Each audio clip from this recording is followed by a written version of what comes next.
بہت پرانے وقتوں کی بات ہے۔ ایک گاؤں میں رحمان نام کا ایک غریب لکڑہارا رہتا تھا۔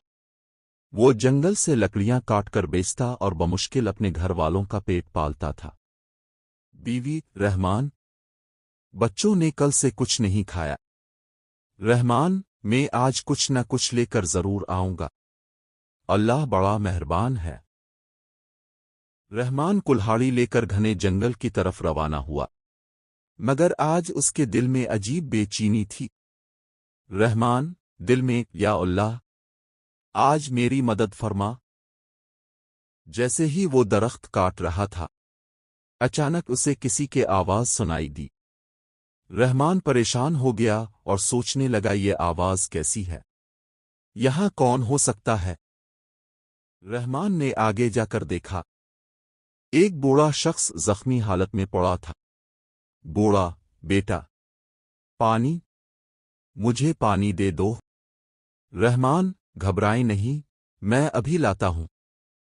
رحمان پانی کی تلاش میں بھٹکنے لگا۔ اچانک اسے ایک چمکتا ہوا چشمہ نظر آیا، جس کا پانی نیلا اور روشن تھا۔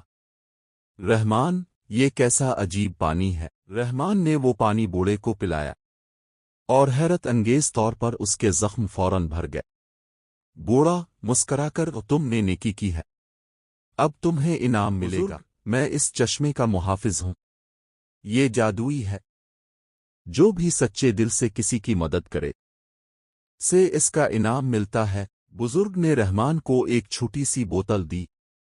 بزرگ: اس میں اس چشمے کا پانی ہے، مگر یاد رکھو، صرف ضرورت کے لیے استعمال کرنا، لالچ کے لیے نہیں۔ ایک دن اچانک اس کا ایک بچہ بیمار ہو گیا۔ رحمان نے بوتل سے چند قطرے بچے کو پلائے، اور وہ فوراً ٹھیک ہو گیا۔ بیوی خوشی سے یہ کہنے لگی کہ تو معجزہ ہے۔ رحمان نے فیصلہ کیا کہ وہ صرف غریبوں کی مدد کرے گا۔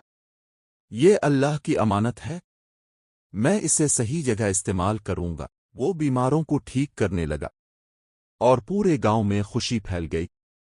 کچھ دن بعد وہی بزرگ دوبارہ آئے۔ بزرگ: تم نے لالچ نہیں کیا، اس لیے تم کامیاب ہو گئے۔ اب تمہاری زندگی ہمیشہ کے لیے بدل جائے گی۔